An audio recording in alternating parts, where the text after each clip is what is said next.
What is your calling in life? What would you like to do in your life?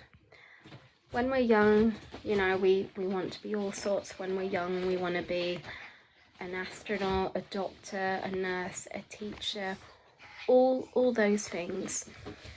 And, I think our choices are influenced by our peers, very much so, when we grow up. For example, I wanted to do acting because I grew up watching my parents perform in the local village plays. So I naturally took an interest in that. And so, for example, if someone's parents are doctors, then you would want to go down the doctor route.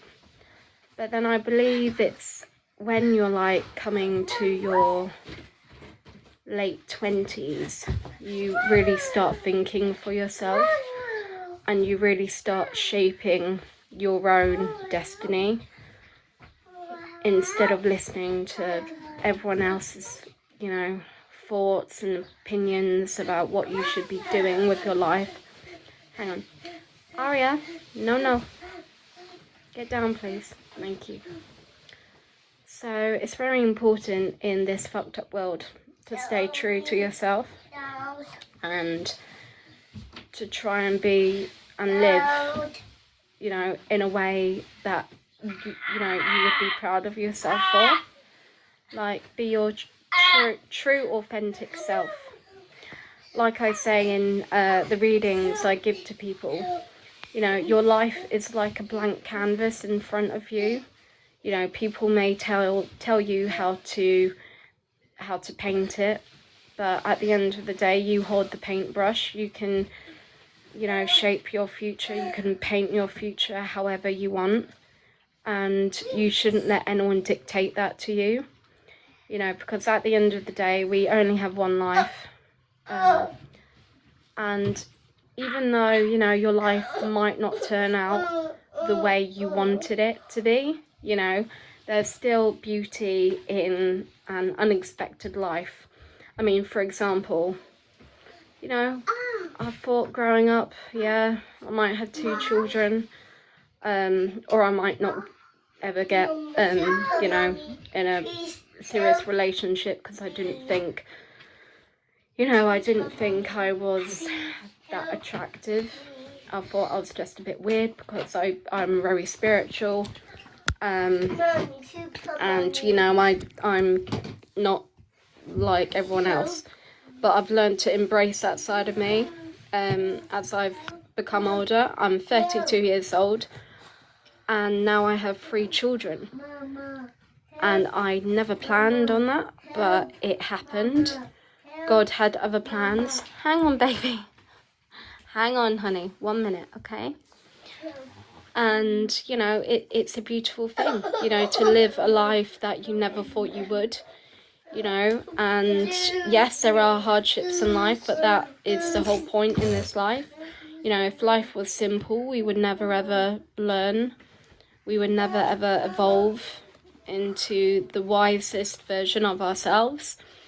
And we go through many spiritual awakenings in life, and especially at the moment around the world, there's so much darkness happening in the world. There's always been darkness happening. There's always been satanic stuff happening in the world.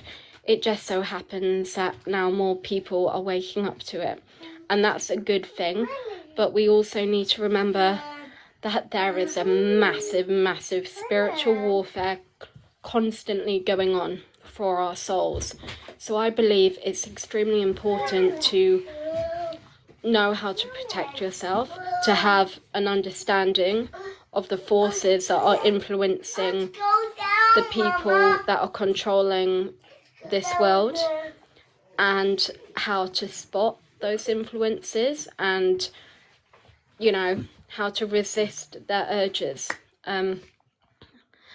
For example, honey, no, he's sleeping. Don't poke him. He's sleeping, baby. No. The other day, we felt this energy in the house, and it comes and goes, and it's not a very pleasant energy, and so I was home alone, and I will, where are you? Oh, he's climbed behind the chair. I will in a minute, honey. And basically, yeah, I was praying for this energy to go in Jesus' name, and I was home alone, and I randomly heard a thud and a creak coming from the room upstairs that I was praying about. And you know, I mean, that's the thing, if you're spiritual, you know there are such thing as spirits, but there are many different types of spirits. There are attachments.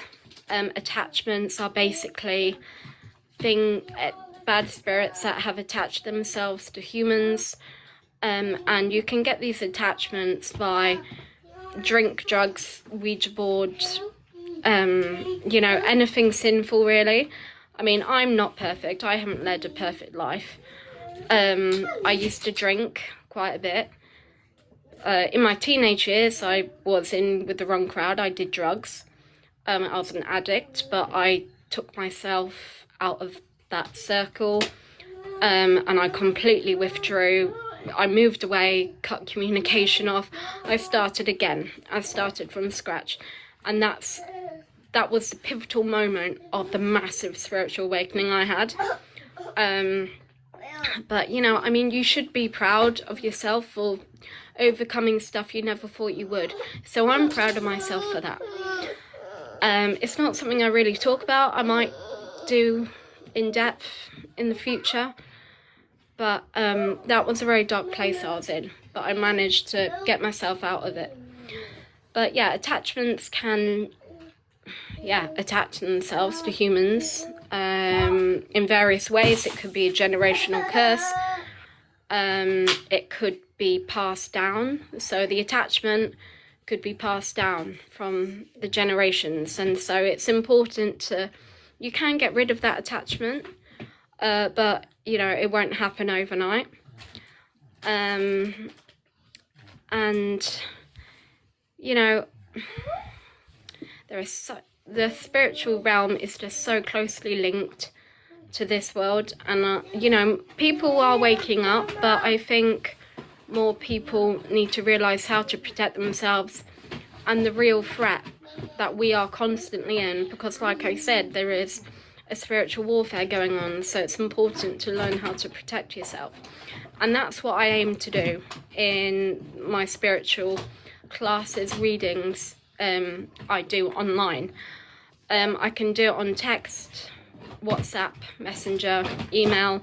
I don't believe in charging people stupid amounts, so I literally offer reading spiritual classes for £2, £5 or £10. I want to be considerate to the person, because I know people aren't made of money, and I'd feel bad if I charged any more, so that's why I charge the amount I do. I like to be known as a seer, not a medium. I was born with these gifts, and like I've said many times, the word medium has just become so tainted now. There are a lot of fakes out there, and a lot of negative attachments that are attached to mediums, so you have to be extremely careful.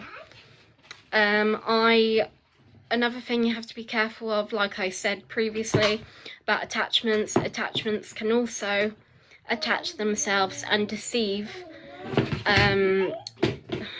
mediums, psychics, people who dabble in witchcraft. That's why I don't do, like, you know, that sort of divination, like spells and shit. That's just dangerous. That's a dangerous area. And if you do spells, then yeah, you're doing witchcraft, therefore you're being deceived by a negative spirit. So I think I'll need to do a separate video of that, because I have all this knowledge and I want to pass this knowledge on, but I have a habit of waffling on. So I think today I'm just gonna like try and be structured when I can. Well, I am structured, but I have 3 kids under the age of 4 years old, so yeah. So anyway, thank you very much for your support. Please continue. If you do have any questions for me, then please let me know. And please stay tuned for updates on mine and True Soul Healing's lives. I'm very excited about what we're going to teach you. And I'm hoping that you will be able to join us, because we do a weekly live and we talk about from subjects like energy, grounding, thought hygiene, you know, manifesting your positive goals with you know, the right kind of mindset, how to protect yourself spiritually. And I have to go because my son is stuck behind the chair and he's calling for Super Mama to go and help him. Anyway, wishing you all a lovely weekend and stay tuned.